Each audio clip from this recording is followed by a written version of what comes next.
is Radmer. I am a senior here, and I'm going to be performing a poem entitled Heaven.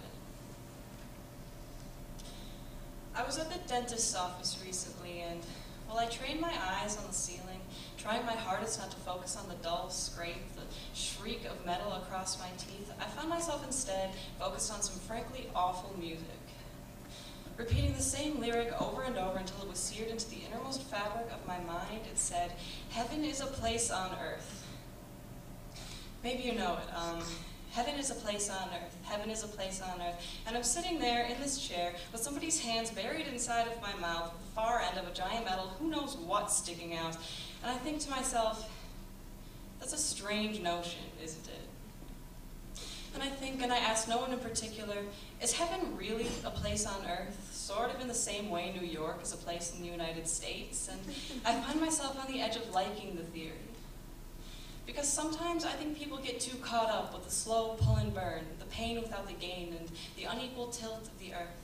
So much so that we forget to see the angels in the architecture, pull their fingerprints from the details where the devil is supposed to have lain, and try to remind ourselves sometimes we don't see them flying around because their wings just get caught in the frame of the big picture.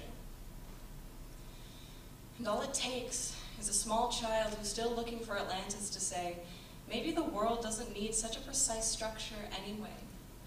And they pluck out an ancient civilization from the vast scraps of blue paper no one has ever bothered to explore, and unearth unimaginable, celestial, feathered beings from between the cracks in the floor. Maybe we walk all over them every day. See, kids, I think they're geniuses, because instead of asking if flying is possible, they'll just ask you how far they should go. But it seems as though the older we get, the more our own feathers start to elude us. They fall delicately to the ground as now vacant dreams of mermaids and fairy tale endings, until all we're left with is the burden of the thin wire skeletons on our backs as a constant reminder of a prince that never came. All those miles we never flew, or that lost city never found, but the one thing we're sure of is we don't dream of flying anymore. I think the difference between something being lost and never existing in the first place is it leaves a little hope there. As if to say, maybe heaven isn't New York, but I would like to believe it's out there somewhere. Maybe in the sound of a river's run, the slow winking of a fresh fallen snow beneath the morning sun. But don't tell me, don't you even try to convince me Atlantis doesn't exist when there's so much land yet to be uncovered, so much life to be discovered.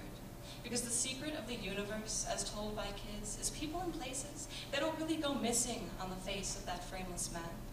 And that lost is simply a word we invented to describe the tragedy of when other people just stopped looking for them.